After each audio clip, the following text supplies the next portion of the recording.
Welcome to Finance Leaders Retirement Insights, the broadcast where we sit down with thought leaders in the world of finance who reveal their unexpected wisdom on the issues impacting retirement.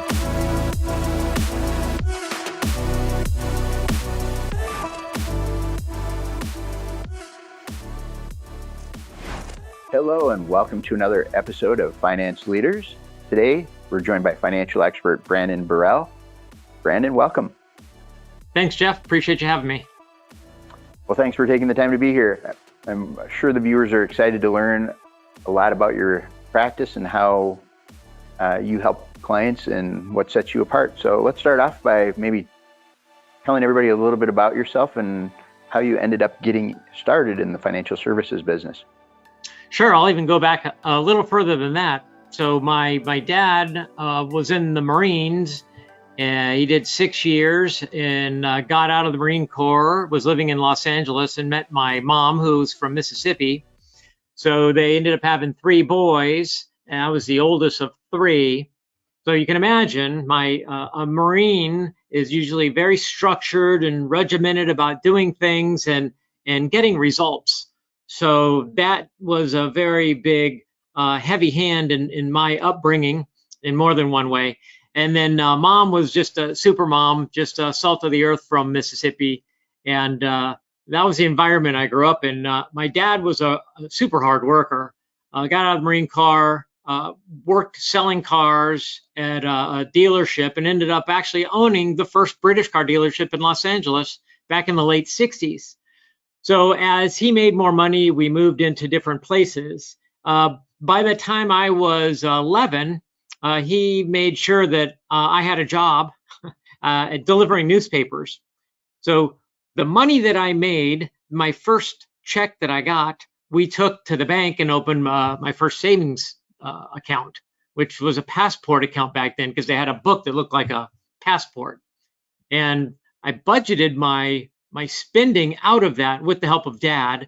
I had an expensive hobby of riding a dirt bike. And so I had to have money for gas.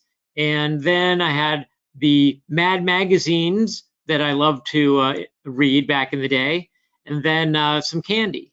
So that was my first exposure to budgeting. I thought I did a really good job at it, and it's grown from there. Well, at least you had an early experience that sort of imprinted your way of doing things, your work ethic, as well as managing money from a very early age. True. Buying all those expensive things. Yes. On a limited paper route budget.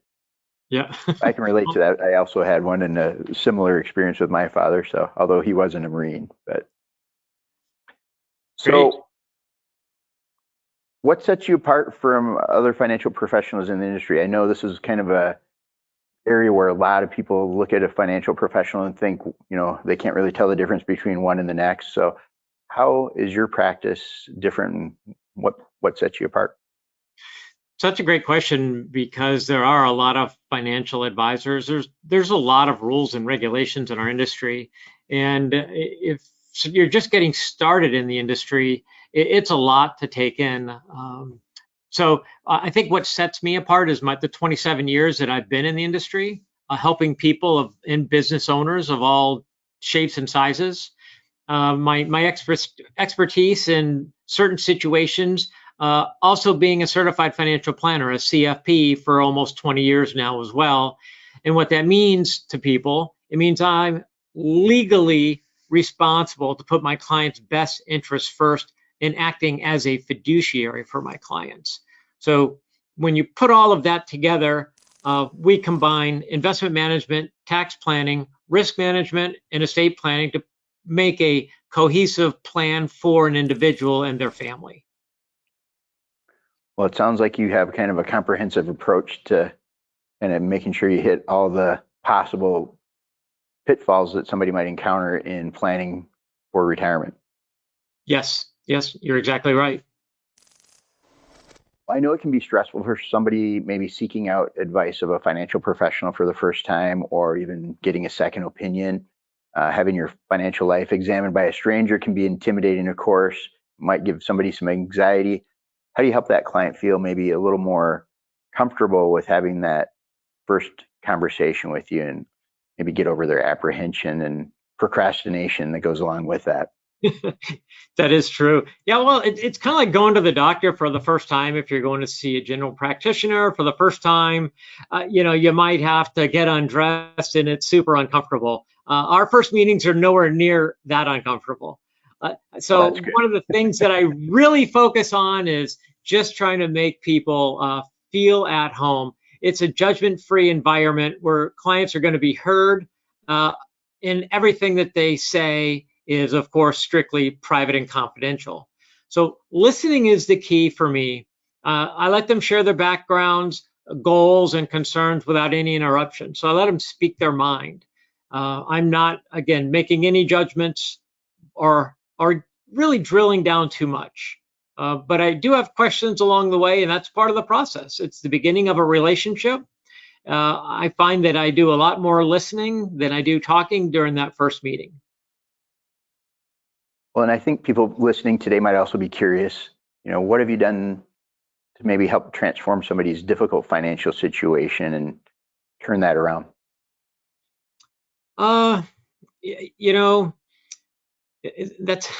That's a really wide open question. There's one situation that comes to mind, near and dear. The husband and wife, he's 10 years older than she. She had cancer and she was battling that for a little while and unexpectedly passed.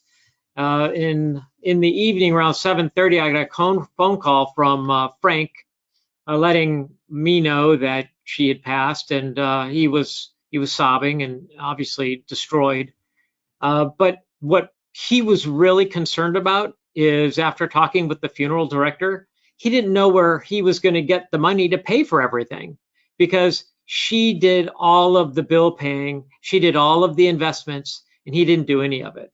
So over probably a 90-day period, Frank and I spent a lot of time together. As a matter of fact, the next morning at 9 o'clock, we were on the phone, conference called Regions Bank, and I, walked him and the banker through, let's, find out where the balances are.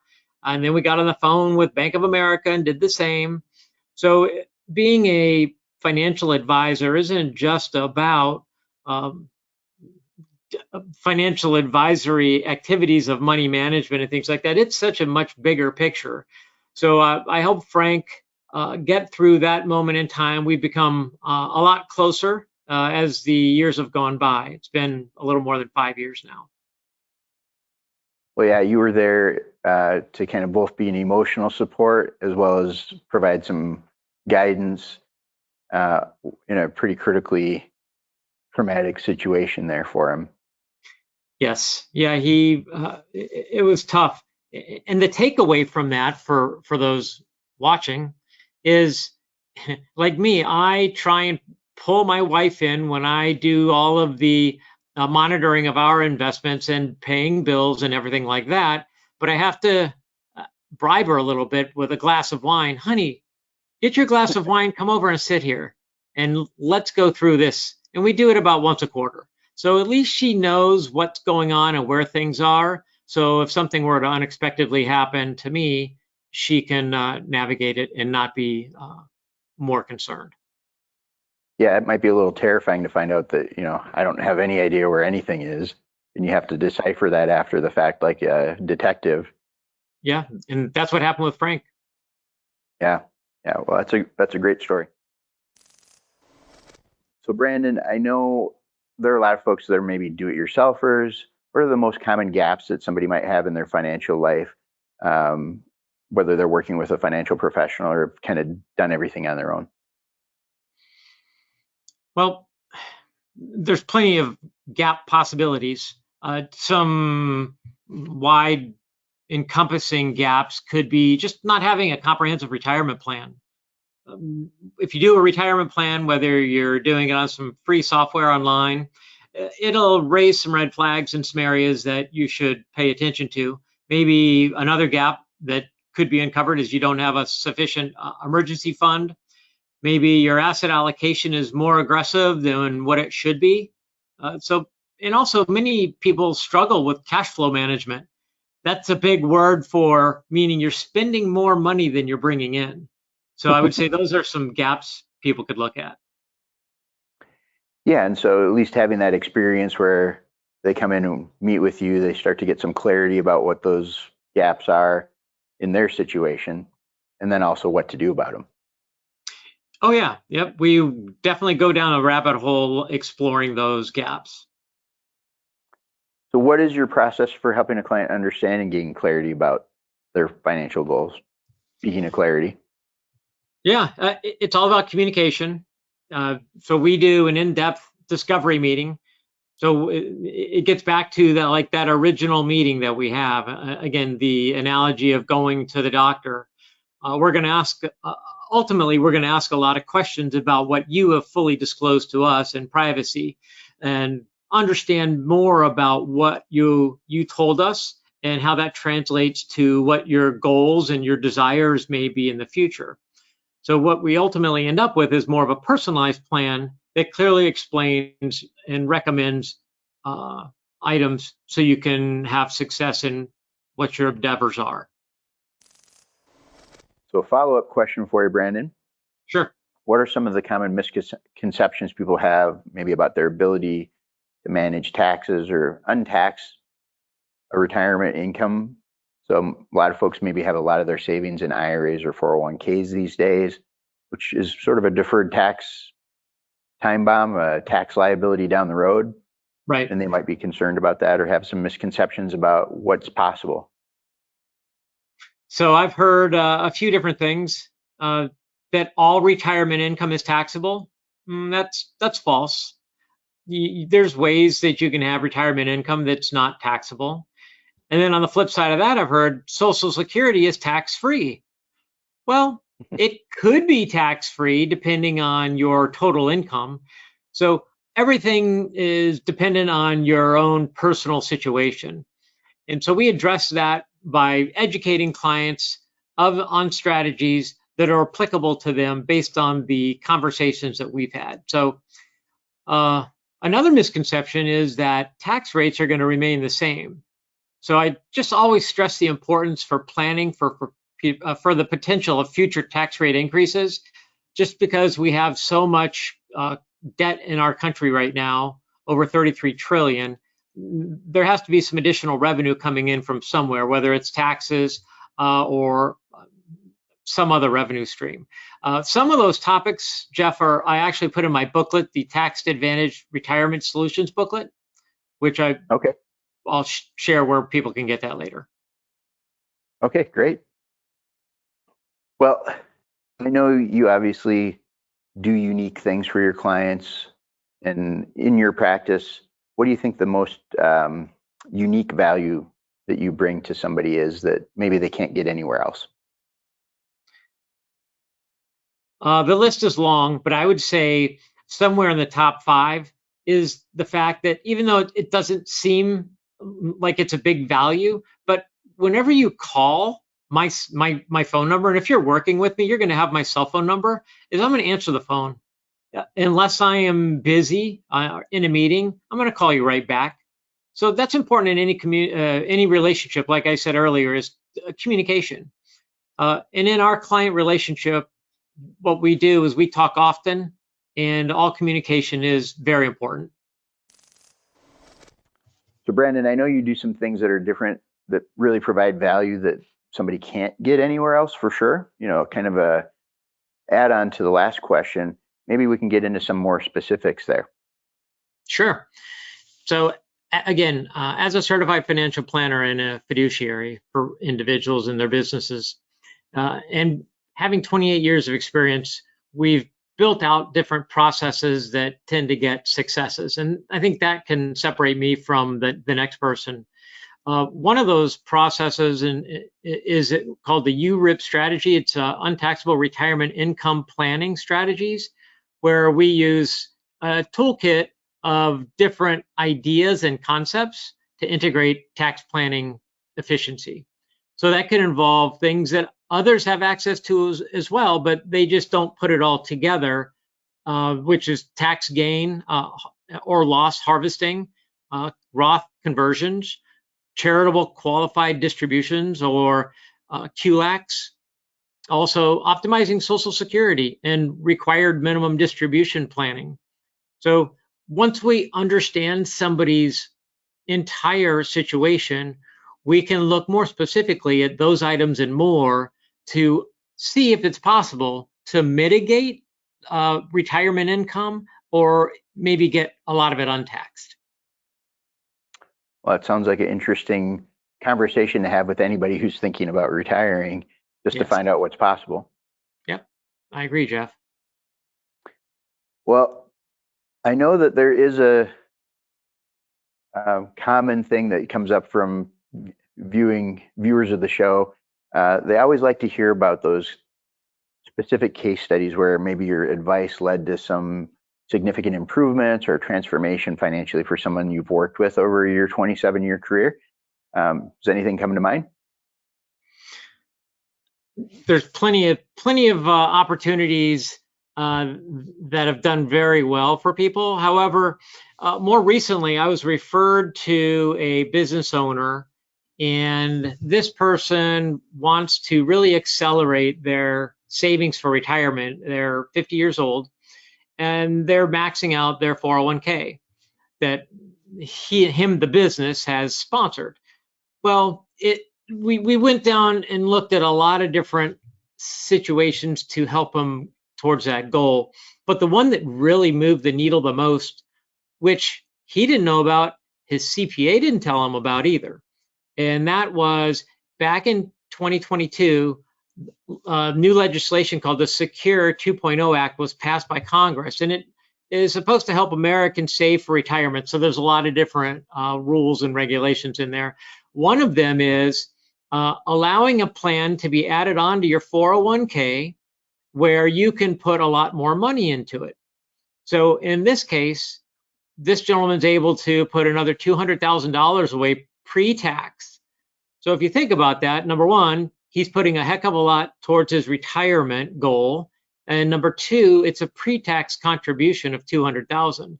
And if that's, let's just say, a 30% tax bracket on 200 grand, that's 60,000 in taxes that he doesn't have to pay the IRS, and he can use that $60,000 elsewhere, maybe to take his wife on vacation. It'd be a really good vacation, wouldn't it, Jeff? Yeah, I think for $60,000, you could probably find something fun to do. Right. So that's things like that are awesome, especially since it was a referral, and they didn't know what they didn't know until we discussed it. I think that's a common experience for folks, whether they do it themselves or even have an existing financial professional they work with. Right. There's often still areas where you just don't know what you don't know, and it really helps to have somebody with the kind of experience you have to kind of help uncover those little nuggets, which can make a big difference. Brandon, I know people probably are worried that they've made mistakes in their past. What's the most common mistake that people have made with their personal finances that you see? Well, I'd say one of the main ones, and this goes out to just about everybody, is just spending more than you earn, and they start saving too late. So, as you get closer to retirement, then some of the other, I guess not mistakes, but risk can be not properly preparing for sequence of return risk or taking the right steps to switch from an accumulation mentality to a decumulation while you're during retirement. Yeah, a lot of different things to consider when you're distributing assets and you have a fixed ball of assets you need to make last for a certain amount of time, right? Right. Yeah. Versus lots of time to kind of accumulate and make mistakes, maybe survive the ups and downs of a market.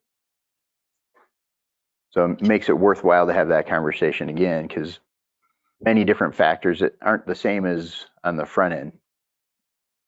Right, and there's an analogy that goes along the lines with climbing a mountain. People prepare climbing the mountain, but they don't prepare to come down the other side. It's a different strategy. Right. Right.